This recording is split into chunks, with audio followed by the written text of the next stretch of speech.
parti, mon gars. On fait quoi, la change là? Là, on change, on passe à l'autre tenue.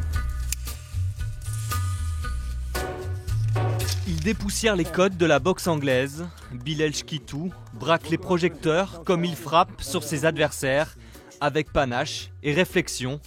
Le Nanterrien soigne particulièrement son image. Le but, voler la vedette à ses concurrents et se créer une communauté propice à sa carrière. Je suis fan de tout ce qui est artistique, tout ce qui est lié à l'art, donc le cinéma, la musique, et je prends mes inspirations de là. Quand j'ai vu que le public était réceptif à mes vidéos, à mes photos sur les réseaux sociaux, je me suis dit ah ouais, on va continuer à partager et tu crées un public en fait. Un public certes virtuel, mais ça permet de faire déplacer des gens qui viennent acheter des places pour me voir boxer. Donc au niveau des promoteurs, directement, ils savent que je ramène un peu de monde. Donc automatiquement, ça me fait boxer souvent, on va dire. Le nom Shkitou demeure célèbre dans le milieu du noble art. Rachid, le grand frère, est le premier à monter sur les rings d'Île-de-France. Rida, le cadet, lui emboîte le pas. C'est seulement à ses 18 ans que Bilal abandonne le football pour perpétuer la tradition familiale. Le super welter choisit Saint-Ouen et sa figure exigeante, Eric Tormos. Tu reviens. Plus rapide, plus rapide. Voilà.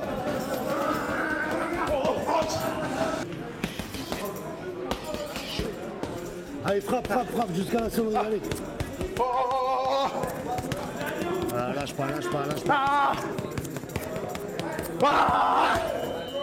J'avais quelques bases et des années de boxe à la maison, donc avec mes grands frères, ça se castagnait beaucoup, donc ça va. À la maison, avec les frères et tout, il y a toujours eu de la boxe, même quand ils faisaient du foot, donc il y avait déjà quelque chose qui était mis en place, quoi. Donc voilà. Mes frères, voilà, ils m'ont donné une plus-value et une grosse force au niveau technique, au niveau expérience. Voilà, mon grand frère Rachid a été champion de France, champion du monde WBF aussi. Et c'est clair que c'est une très très grosse force de les avoir.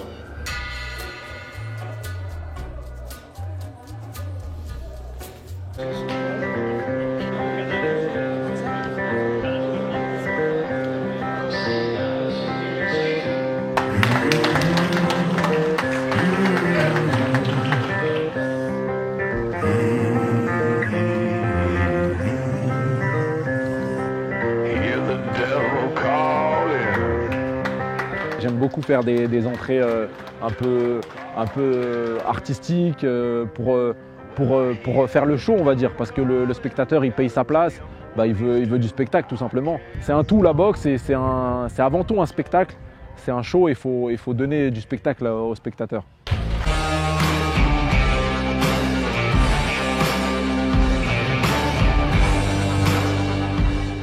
On va rentrer avec le maillot de mon pote Mario Elimina, qui joue au Galatasaray. Maillot de mon pote. Et on va rentrer en tenue du film The Town. On va rentrer avec ça, tu vois, pour surprendre un peu le public et faire un peu le show, tu vois. C'est le 13e combat professionnel pour le boxeur de Nanterre. À Levallois, le braquage se prépare dans les vestiaires. Le Français se doit de rendre une copie propre pour pouvoir envisager un championnat d'Europe et grimper dans la hiérarchie mondiale. Son of Boxing en accueil, Bilal Shkitou.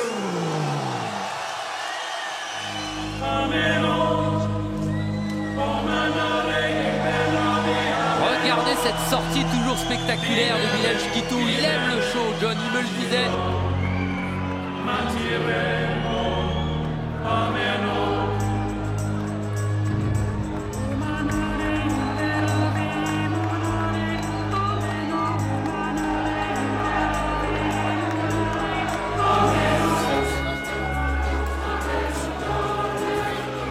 Ah, c'est bien ça. Bon, direct. Ah ouais, direct au corps. Ouais. Et il vient retravailler direct au flanc. Et sans s'affoler, hein. Ah, il s'est pas précipité, voilà, il se protège bien, il bloque les coups avec les coudes. Bravo le percute. Le Mexicain qui lui dit vas-y, frappe au corps.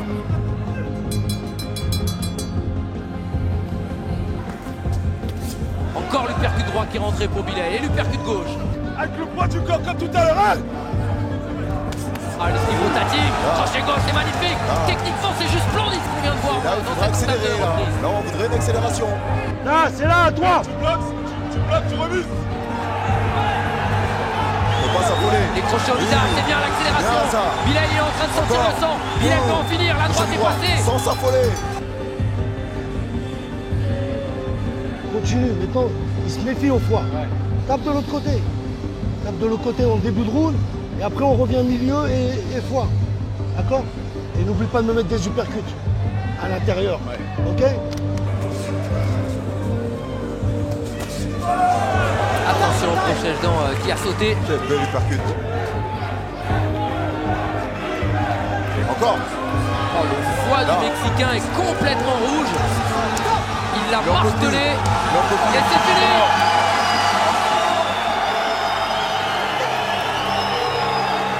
Braquage réussi, on a gagné par KO. Je l'avais prédit hier à l'interview. J'ai dit que j'allais gagner par KO et ça s'est fait, tu vois. Donc parfait. Les supporters, la famille, tout le monde est là. Ça m'a grave touché, ça m'a grave porté, tu vois. C'est pour ça, c'est ma force en fait. C'est que je boxe pas tout seul, tu vois. C'est ça.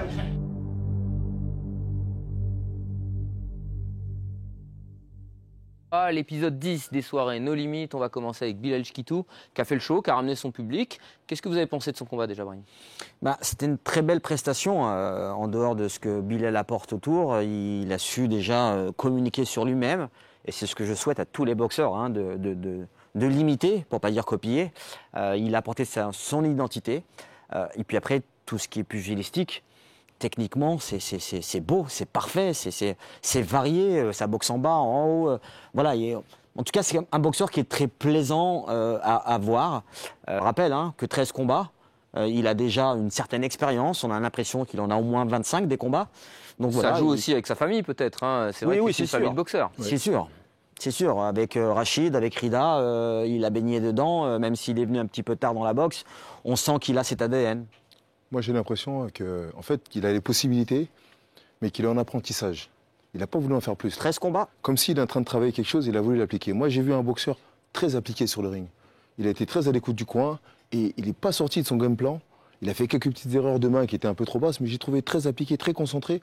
Et il a fait parfaitement, comme tu le disais, ce qu'il devait faire. Il a touché au corps, il a accéléré. Il lui a manqué ce grain de folie un petit peu.